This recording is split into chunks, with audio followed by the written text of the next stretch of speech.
O Gabriel, ele tem um temperamento um pouco parecido com o meu. Ele é um jogador mais explosivo, então ficou uma discussão. Eu acho que vai convocar e certamente eu levaria. Eu acho que o Neymar a gente não pode abrir mão de um jogador. Ele tem chance de jogar, a gente está trabalhando para ele retornar o quanto antes, mas com uma boa margem de segurança, porque o Memphis tem uma Copa do Mundo para disputar daqui a pouco.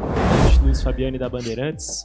Sobre o setor ofensivo do Corinthians, Yuri Alberto volta a marcar depois de 9 jogos. O último gol dele tinha sido na sua estreia pelo Corinthians contra o Platense. A importância que você vê para esse gol numa retomada de confiança por parte do Yuri. E sobre o banco de reservas, o Guinegão, também desse setor ofensivo, ficou fora.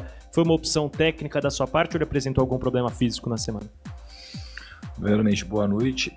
É muito bom o Yuri marcar como um prêmio e hoje foi um gol que nos deu a vitória. Então foi muito importante.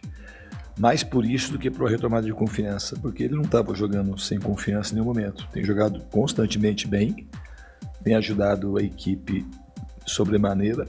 Então, eu acho que foi um prêmio pelo esforço que ele tem tido em todos os jogos. E espero que ele consiga voltar a marcar gols com mais frequência, porque é muito bom para o centroavante. Para todo mundo é bom marcar, mas para o centroavante é melhor ainda. Mas independente disso, ele sempre ajuda, ele é sempre muito útil e é importante para o nosso time.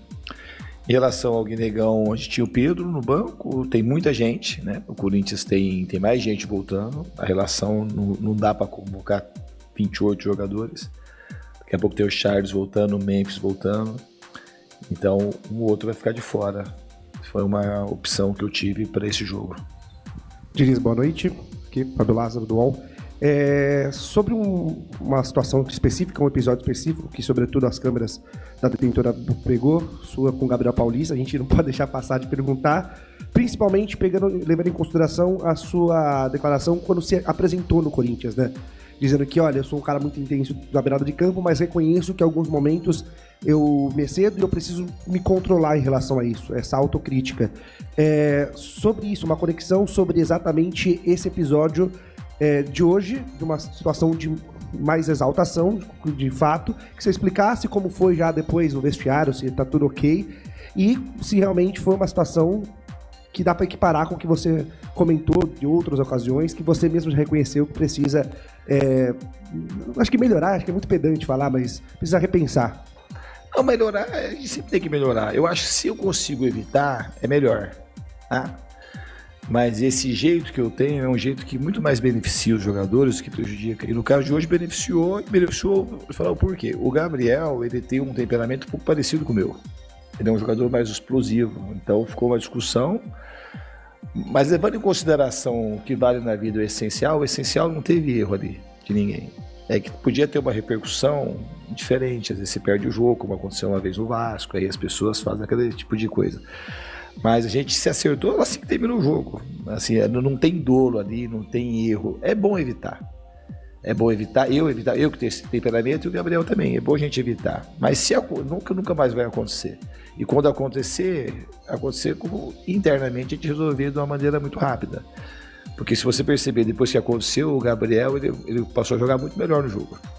Ele quase fez o gol a bola bateu na trave, ele ganhou mais duelo, ele progrediu mais com a bola, achou mais passe. Mas é uma situação, se a gente conseguir evitar, eu acho melhor, sabe? Então é uma coisa que eu também estou tentando me controlar.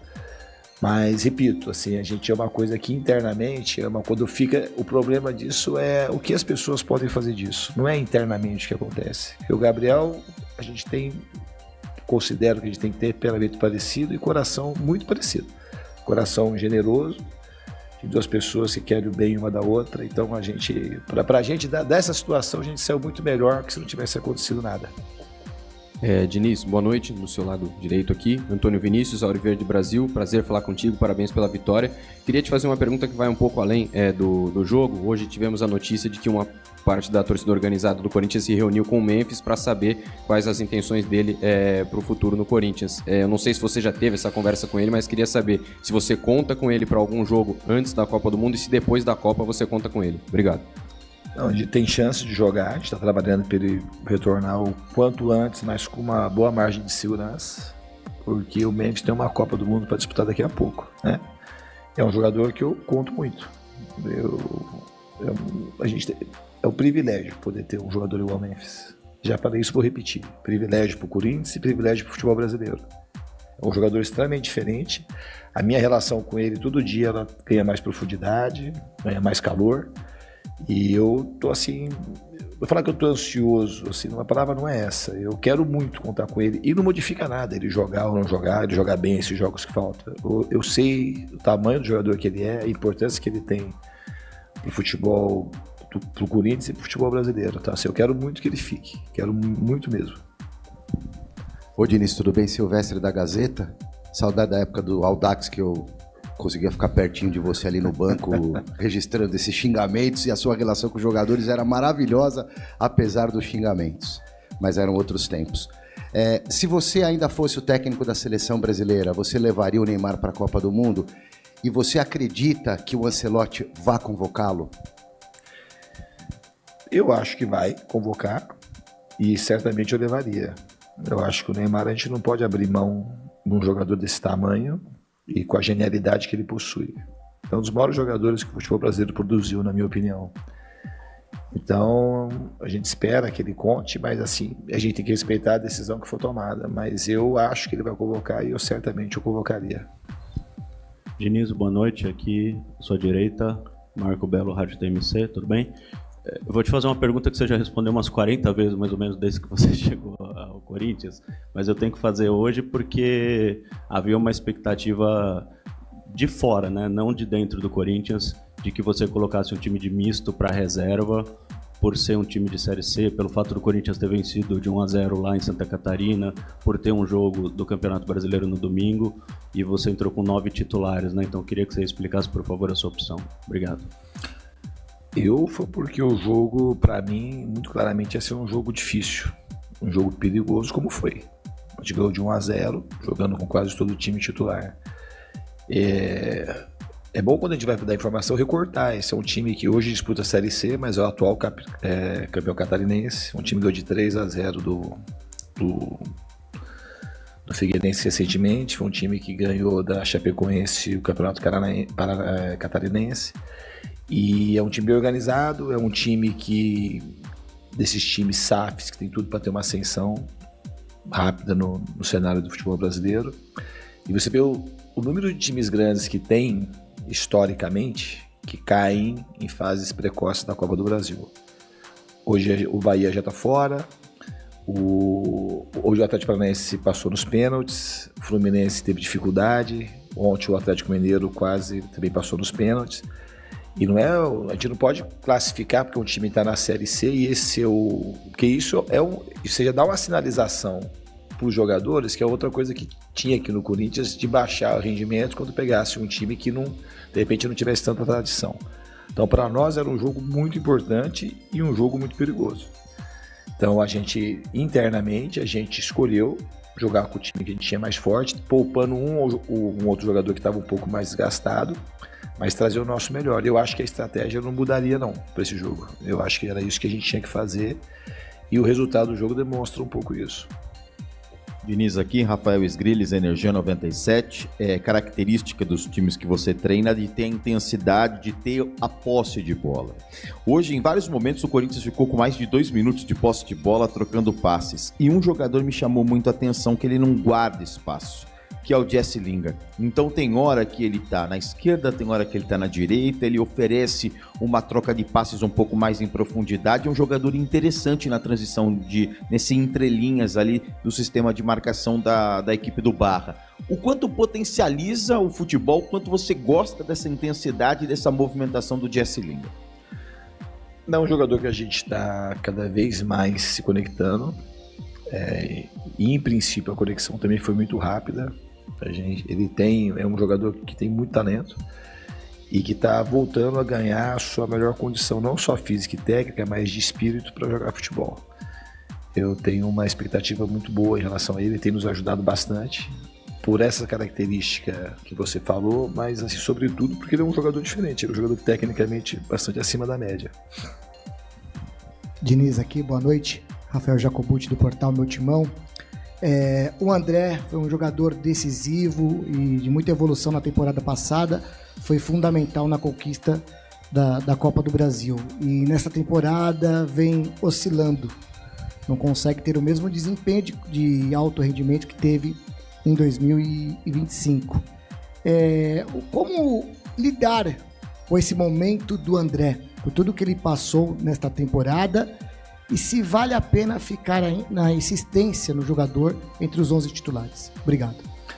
Isso é uma coisa que a gente vai vendo com os treinamentos, com a sequência dos jogos, mas é um jogador que tem um talento muito grande e o futuro dele, para mim, é brilhante. É um jogador que tem tudo para emplacar no futebol europeu e é normal ter essas oscilações pela idade. Ele perdeu um pouco também de sequência pelas expulsões. E o jogo de hoje também não era um jogo que favorecia muito o André. Um jogo com uma carência muito grande de espaço.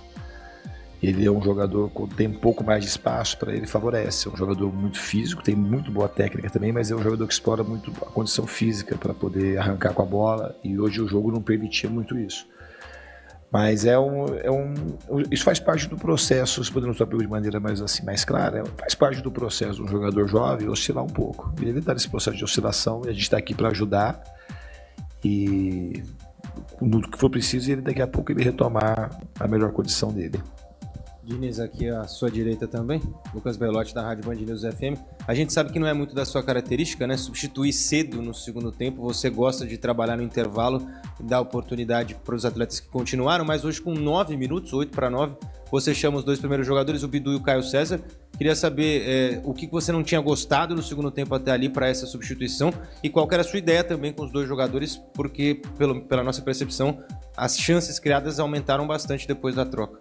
Então, no fundo, eu queria, assim, o Bidu era um jogador que estava precisando sair, o Ranieri também estava numa sequência muito forte e relatando um pouco mais de cansaço.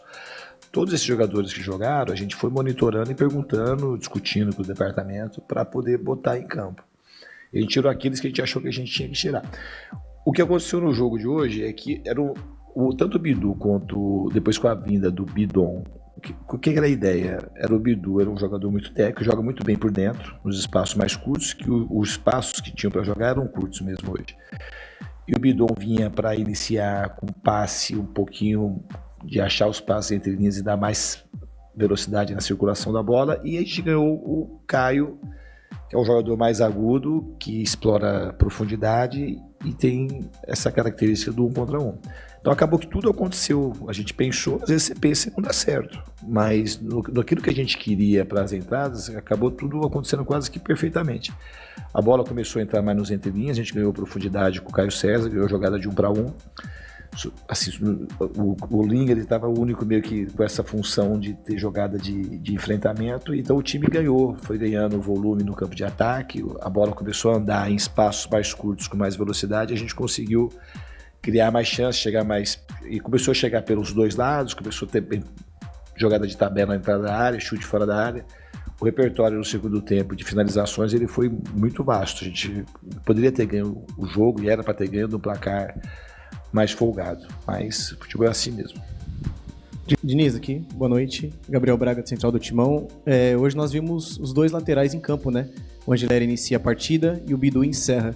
Eu queria entender de você qual que você enxerga que é a principal diferença entre esses dois atletas, se o Angelera é um jogador um pouco mais de fase defensiva e se o Bidu realmente é um jogador mais ofensivo, e como você enxergou a diferença do lado esquerdo com a mudança da posição. Obrigado.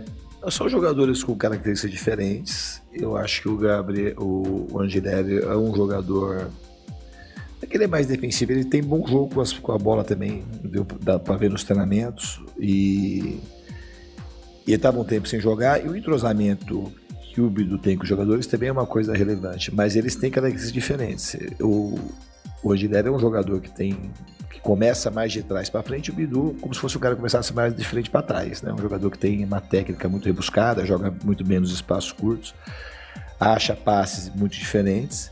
O Angelera você ganha marcação, você ganha altura, você ganha uma saída assim, às vezes em velocidade ele chega muito bem ao fundo também. Mas é que o jogo de hoje ele estava pedindo mais o Bidu. São jogadores, a gente tem dois muito bons laterais esquerdos. Os dois jogam muito bem com características diferentes, como já estava na tua pergunta. Boa noite, Diniz. José Eduardo, Agência O Timão. Depois que você chega, jogadores, a cada jogo que vem passando, jogadores de frente como Garro, Lingard e até o Yuri Alberto vem tendo uma característica defensiva cada vez maior.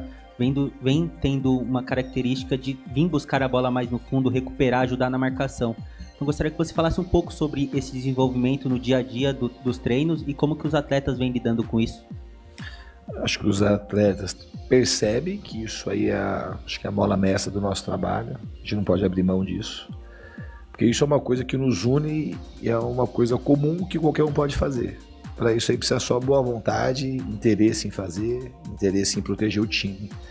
E esse é um time nesse sentido bem diferente. É um time que é muito solidário, muito. E os jogadores da frente entenderam que isso aí não vai diminuir a condição deles de atacar e de ser criativos, ao contrário. Isso só vai criar mais conexão com o time, vai ajudar a defesa, vai deixar o time mais seguro. E a gente vai ter mais possibilidades de colocá-los em boas condições para poder fazer as jogadas mais criativas e decisivas do jogo. Diniz aqui no meio, Guilherme Paradela da Rádio CBN. Eu queria te ouvir com relação ao jogo, porque o Corinthians durante toda a partida consegue criar bastante, tem muita posse, finalizações perigosas, mas chega um determinado momento que para o Barra tanto importava tá 0-0, se perdesse de 1-0, 2-0, eles começam a se lançar para o ataque, algumas mexidas acontecem mais para esse lado, e o Corinthians começa a ter que administrar uma vantagem construída no primeiro jogo, que fica perigosa, né, de tentar resolver e abrir um pouco mais a defesa, ou começar a se defender mais e chamar o adversário. Até o gol, como é que você tratava isso com os seus jogadores? Para você era, continua atacando, não tenha medo, ou cria aquela sensação de não vou usar medo, mas de receio de começar a atrair o adversário ou se descuidar num momento defensivo, num momento importante? Eu acho que o medo que faz bem, ele é super importante, que nos deixa com a humildade em dia, que foi o que a gente teve hoje. A gente não deixou de atacar em nenhum momento, a gente não ficou administrando a vantagem, que acho que administrar a vantagem era acho que o primeiro passo para a gente ter um problema. A gente sabia que tinha que atacar, sabia que eles eram franco-atiradores, pela diferença histórica das camisas, pela diferença de orçamento, de grandeza de clube, mas a gente tinha que atacar e ao atacar a gente tinha que saber se defender. Então eu acho que a gente jogou muito bem nesse sentido hoje. A gente ofereceu, não teve uma defesa lucro, não teve uma chance clara. Obviamente que um lance ou outro a gente podia ter evitado de um quase susto, mas a gente fez uma partida bastante segura e criou muita chance, mas não entrou. Podia ter entrado a bola do Garro, podia ter entrado com menos de 10 minutos a bola na trave, depois a gente foi perdendo chance. E no segundo tempo, depois com as mudanças, a gente conseguiu atacar mais e ficar mais seguro. Porque uma das coisas que pode deixar você um pouco mais exposto é quando você começa a ficar muito tempo com a bola e não criar situações de gol. Porque o jogo fica muito amarrado e você não cria uma certa ansiedade, porque você está com a bola, com a ideia não é administrar só o jogo, é tentar fazer o gol. É quando você não consegue ser criativo, às vezes vai criando uma certa pressa, uma certa impaciência, e nessas horas que eu acho que é mais perigoso. A partir do momento que a gente começou a criar mais oportunidades e terminar mais as jogadas, o time acabou ficando menos exposto, com mais chance de fazer o gol e menos chance de tomá-lo. Boa noite, Diniz. Caio, da Web Rádio Piabã, aqui no meio. Muito bem. Antes da sua chegada, o time do Corinthians jogava de um jeito muito apático, né? Parecia que não estava jogando muita vontade. Depois que o senhor chegou, parece que o time do Corinthians teve essa liberdade, teve essa leveza de jogar. Queria saber qual foi o trabalho psicológico que o senhor fez no elenco para essa mudança tão repentina. Muito obrigado. Uma pergunta um pouco difícil de responder, porque assim, eu tenho muito respeito pelos trabalhos que me antecederam. Eu não peguei um trabalho do zero. Eu já falei mais de uma vez, para falar dos dois últimos, tanto o Ramon Dias quanto o Dorival, deixaram um legado aqui que eu acho que eu soube aproveitar.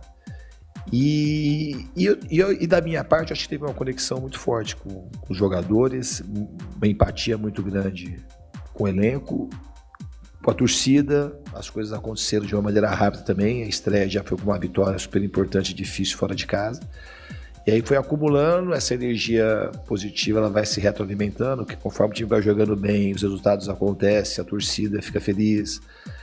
E isso vai acabar aumentando, e os jogadores vão percebendo que a gente está num bom caminho, as coisas vão ganhando mais mais positividade. Então acho que é isso, é um caminho que aconteceu. Eu acho que da minha parte, eu acho que foi a conexão que teve muito instantânea da minha presença de maneira especial com os jogadores, com o clube todo, mas de maneira especial com os jogadores.